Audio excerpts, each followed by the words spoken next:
what I say to a lot of people is as a person, you have a choice in what medical decisions you decide.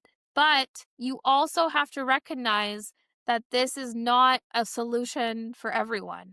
You are listening to the Undieted podcast, real talk about food, body image, and breaking free from diet culture so that you can live a life on your terms. A quick heads up before we begin, this episode may include discussions around emotional eating, body image, and mental health. If these topics feel sensitive to you right now, please take care and skip or pause as needed.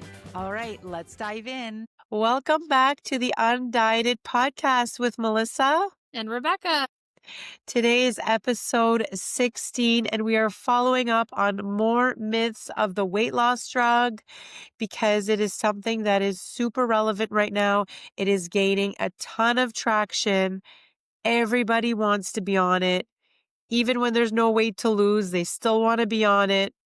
There are benefits that are being solicited that have nothing to do with weight loss, with reasons why you should be on this drug. So we want to cover that in today's episode. yes. And it's also something that we see trending in the dieted culture and the amount of targeted ads that come out, right? And companies that are behind this. So we want to give you information that you can make an informed decision without the influence of companies and them wanting your Yes. money.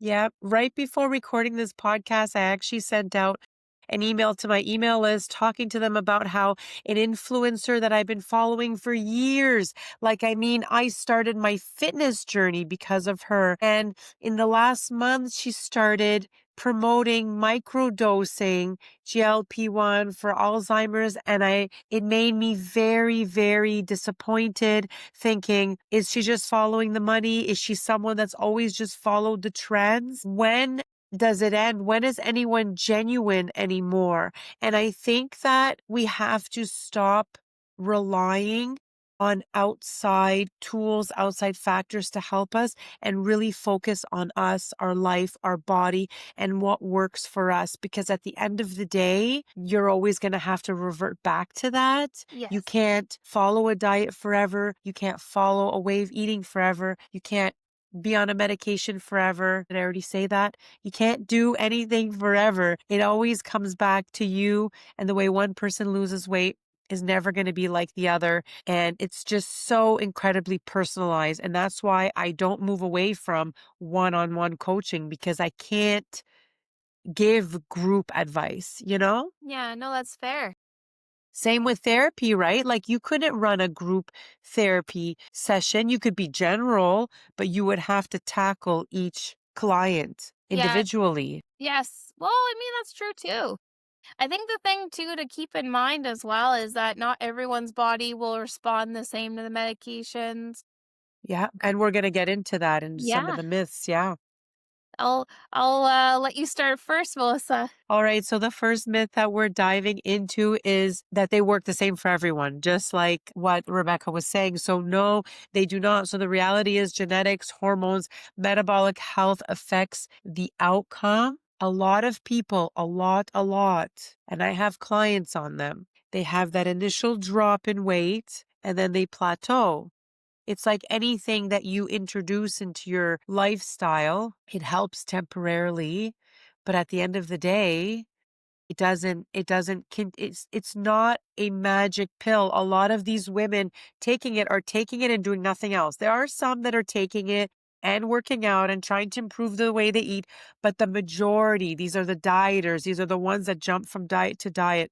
They're taking the shot, they're doing nothing else. Yes. And the thing too that's interesting is that, we have to also consider that not everyone is going to see, the same weight loss that others have with this medication. And they might be doing the exact same thing as each other, right? They Yes, may both be exercising, they may be following the same crappy diet. that's right. And it doesn't result in the same way, right? And so that's where often the advertising doesn't give the full truth. They do advertise that you will see the same results. You will see that it will work for you the same way as this person, but it just doesn't. Yeah. So we also have to recognize that unfortunately it does create that comparison culture on social media, and it does like basically increases it even further, Yeah. which only causes more mental distress, right? And comparison is a thief of joy, and it happens in every area of your life. You will always find yourself trying to compare yourself with someone's success. You just never know what phase they're at or what they've done to get there. So you really just have to focus on yourself and try to be 1% better every single day. And it's you against yesterday's you, Yeah. right? Exactly. So the next myth is once you're on the drug, you're set for life. But unfortunately, as we know, it doesn't rewire the habits. It doesn't stop overeating. It doesn't stop you from, having your weight that you had since you were a child. It doesn't cause you to go to the gym more. There's nothing, it doesn't actually impact any change. It is a band aid that is on you and it could fall off at any time. That's right. And many, many, many go through weight regain. They go back to the doctor. They think the solution is a higher dose. It's Yes. not a higher dose. Again, can't rely on tools to try to do this. What this does is it suppresses your appetite. And I hear many, many women in comments and stuff saying, I'm going to be on it for life. Oh, I've been on it for 3 years, been on it for 4 years. It's the best thing I ever did. And it stops the food noise. Food noise is something that you have to heal, that you have to fix. Yes, exactly. You can't just quiet it with a medication. If you fix it, Yes. you get rid of it forever and you Yes, never have to deal with it anymore. I used to have exactly. food noise. Yes, and food noise goes back to, in a way, like, is it a form of comfort? Is it an addiction? Like, it Yep. it questions the origin of that food noise, and by being able to actually decrease it, you have to acknowledge it exists, work through actually any distress tolerance skills that may be replacing it. There's just so many things that could be done instead, and they're way cheaper than paying for this medication and then taking it, Yeah. like, every day. Yes. So, yeah. And I think that's where it's also recognizing that it's not going to also heal a lot of trauma or depression or anxiety that the person may have as well, right? Which I always underline is always underneath that food noise, right? There's something that contributes to it. People get surprised when I say this. It often goes back to like relationship issues. Communication, the way you communicate. Yes, boundaries being pushed by a loved one. All these different things that can be fixed instead of taking this one drug. Yeah. 'Cause that drug won't erase if you're having a bad time with like your husband, your mother-in-law, your children. There's like so many people that could be a form of stress. Anyways, but the Yeah. point is interpersonal stressors are huge in this too. Yeah, that's a really good point. The next myth we're going to go over is that they're a willpower shortcut. So it's not that you're cheating. For you to go on the drug, you're not taking the easy way out. Because at the end of the day, you're not going to achieve lasting results if you don't put in the work. That's why some of these are on it and they're still gaining weight or they're not getting the results that they want because they're not doing the lifestyle changes. They're just taking a Yes. medication and sitting around. Some of them don't even exercise. You can't not exercise. Yes, because the intent of the medication, what it was originally for, was for people to, be able to use it if they're at risk of diabetes or if they have diabetes. Right. But they're still doing the tools on top of that medication. They're trying to manage their diet, check their blood sugar, do all these things, right? That was the original intent of the medication. Yeah. It wasn't used as a shortcut for those people, right? If anything, they were forced on that medication. They have all the side effects that go along with those medication, right? Exactly. Yeah. You can take the medication, you still have to work on your mindset, you have to work on your fitness, you have to work on your water. So the next myth we can talk about is that these drugs, medications can fix all weight-related health issues.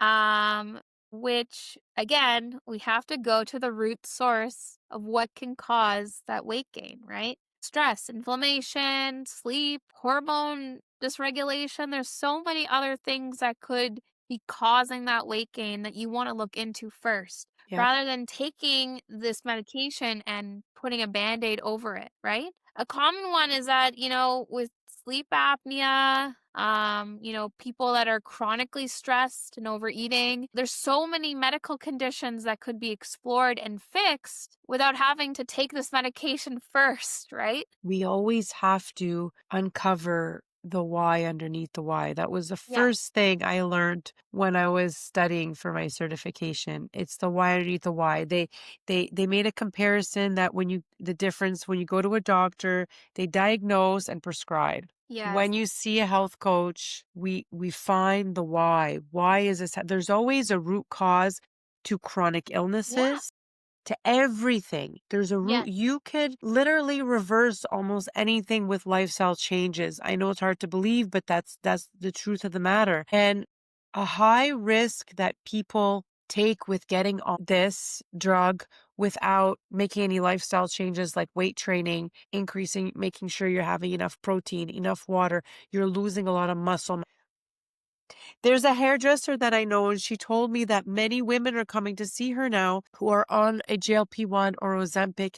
They're experiencing a lot of hair loss. They're Yeah. going bald in Yes. some places. Nobody's looking at the side effects, just like all these extreme other diets, anything in the name of weight loss. Yes. And it just, it's not worth it. It took me 13 months to lose 50 pounds for the last time, but I never ever had to try to lose it again. And Yes. it's discouraging when people have a lot of weight to lose, 80 to 100.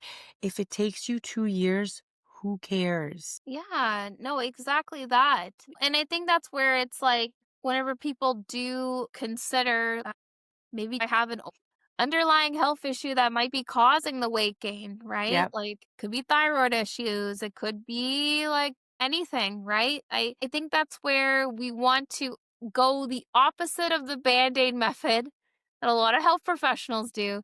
And we want to look for the source, the why, right? exactly. Because as a therapist, like I notice something that's outside of mental health and it's more medical, I always recommend the client to go and see their doctor or recommend them to go see a physio or OT or whatever it might be. Yep, It's because I know it's something that I cannot test for, but that they can, right? exactly.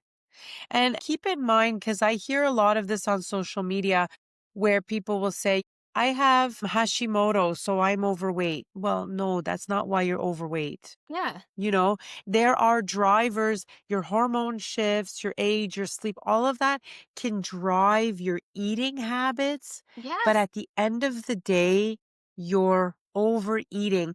And some will say, well, now I'm watching what I eat and I'm still not losing weight because your metabolism is in the phase of balancing itself. So when Exactly. you follow restrictive diets, so say, for example, how can I explain this to so that it makes sense? If you're following a low calorie diet, say you're under eating, you're eating 900 calories a day. Well, your metabolism is going to come to that level saying, okay, that's all she's eating. That's where I need to be. Eventually, your body fights back because you can't eat 800 calories a day. And then the times you overeat, you gain weight Yes. Yeah. because your metabolism is burning at a lower rate. You also do, that's why strength training again is so important because when you have more muscle on your body, and I'm not talking about getting ripped, just having lean muscle mass, it automatically increases your metabolism. So now you have another driver to increase your metabolism. But when Yes. you just try to eat less, take a medication and sit around all day. A lot of us sit around in office jobs. We Yeah. have to get creative and get moving and walk on our breaks, walk on our lunch break, walk in the morning, walk after work. Find the time to move or you can't sit around all day. You're losing muscle mass. Your metabolism is tanking and that is why you're gaining weight. Yes. Yeah. And that's something that is, it goes back to that why. Like we encourage you to going back to that curiosity brain. Exactly.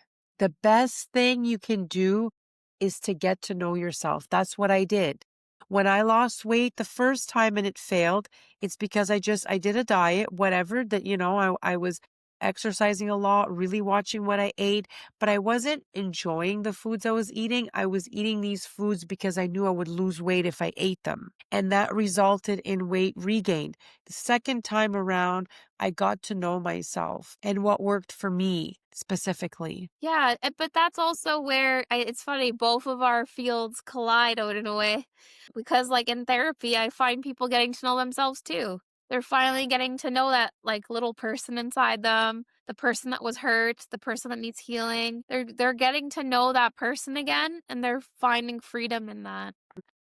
So, we're going to go to the end of the episode. Like, how do we have a balanced conversation about the weight loss drugs or the Ozempic or any of these other brands that exist? The first thing we'll always say is you should ask your doctor before starting. I know in Canada right now we have these advertisements for, you could basically go to this company, meet with a nurse, and they'll give you the drug. Here too. It's turning into an MLM is what's happening. It is literally turning to MLM. Go to your doctor who knows your health history well, who can honestly tell you if this is going to be a dangerous drug to start. Another thing to consider, and this is a big one, is these companies do not screen well for eating disorders. The only thing they do to screen is, do you have an eating disorder? Yes or no?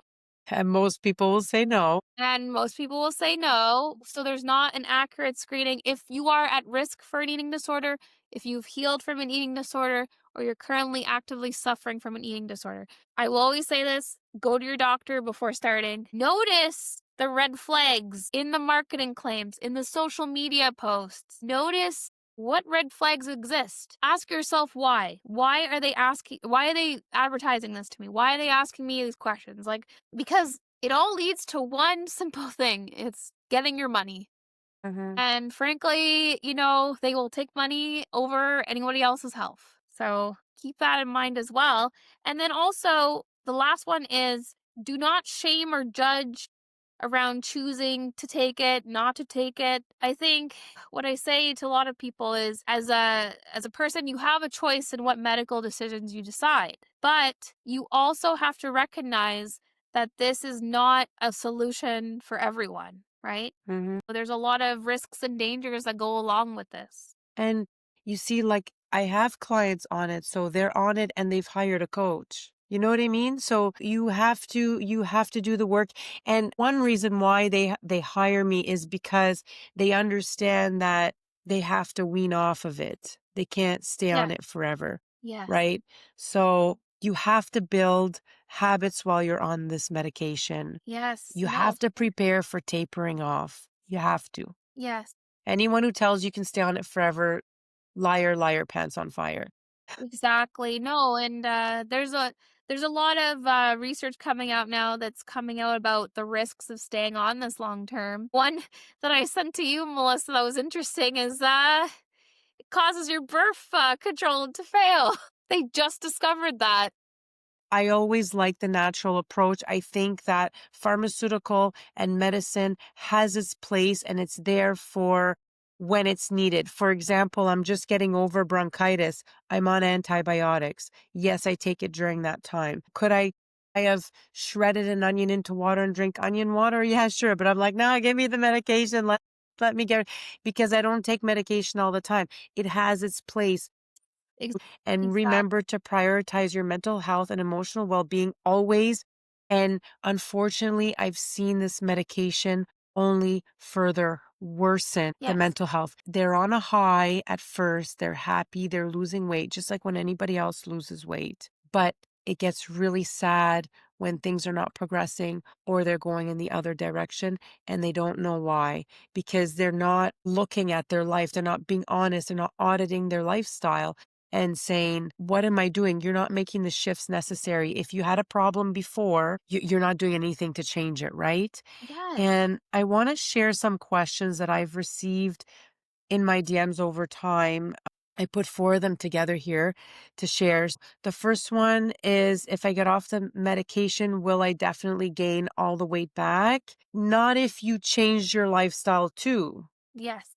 If you've been making active changes, you will wean off of it, right? You won't stop it completely. You will go on a lower dose. Same thing when I have clients who come off blood pressure medication. They don't just come off of it right away. They go on a lower dose, and cholesterol too. A lot of people these days are moving away from wanting to be on medication because of the side effects that it's causing, right? Yeah, So that is when you'll gain the weight back. But if you're working with a professional at the same time and you're weaning off of it and you're making the lifestyle changes, no, you're not going to regain the weight. Another one that I had was my friend lost 40 pounds in 4 months on the same medication. Why is my progress so much slower? Because you're not the same person. You don't have the same lifestyle. You don't have the same stressors.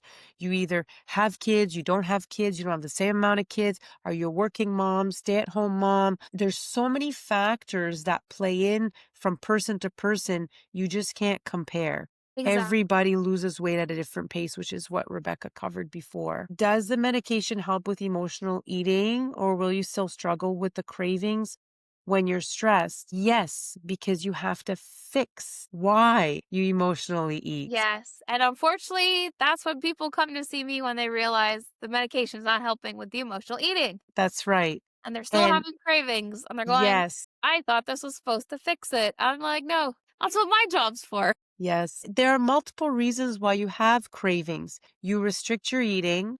You're not eating balanced foods. If you focus on protein and fiber and like a healthy balanced plate, you automatically reduce cravings. If you drink enough water, you automatically reduce cravings. If you move your body daily, you automatically reduce cravings. It's all connected. Cravings is a signal that the body wants nourishment. It needs some kind of attention. Sometimes it's emotional too. Maybe you have to talk to somebody, anything. So, yes, it doesn't take it away. Many claim that it removes food noise. A lot of it, I think, is a honeymoon phase of being on the weight loss drug, Yes. starting to lose weight. They tell themselves these things.